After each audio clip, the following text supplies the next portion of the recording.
திமுக கூட்டணியில் தொடருதுன்னு வச்சுக்கிடுவோம். இப்ப தாவேக ஆதரவு நிலையில இருக்கிறவங்க பேசுவாங்க. முன்னாடியும் இப்பவும் உள்ள பெரிய வித்தியாசம் என்னன்னா, இப்போ ஒவ்வொரு செகண்டும் அரசியல் பேசப்படுது. முன்னாடி பேப்பர்ல பேசிட்டு இருந்ததுங்க எல்லாம். பத்திரிக்கை, செய்தி, ஒரு வார பத்திரிக்கைனா வாரத்துக்கு ஒரு தடவை வரும், டெய்லி பத்திரிக்கைனா டெய்லி ஒன்று வரும். ஆனா இன்னைக்கு வந்து இத்தனை சமூக ஊடகங்கள், இத்தனை யூடியூப் சேனல்கள், இத்தனை டிவிகள், 24x7 இன்று நீங்க என்ன வேணாலும் போட்டுங்க, அவ்வளவு நேரம் வந்து இன்னைக்கு நடக்கும். அப்போ காங்கிரஸ் கட்சியிலிருந்து ஒரு 10 தலைவர்கள் பிரிஞ்சு போனா கூட அது பெரிய செய்தியா மாறும். ஓகே.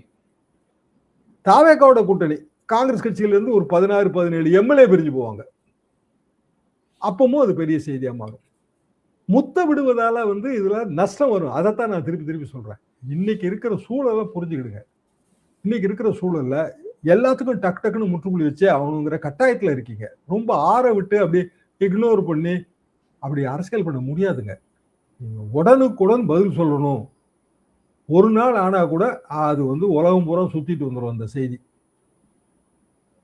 அப்போ உடனுக்குடன் பதில் சொல்ல வேண்டியவர்கள் மாச கணக்குல இழுத்தடிச்சிட்டாங்க, இன்னைய வரைக்கும் இழுத்தடிக்கிறாங்க. அப்போ இன்னைக்கும் போய் சிதம்பரம் பேசி என்ன முடிவு எடுப்பாரு நமக்கு தெரியாது.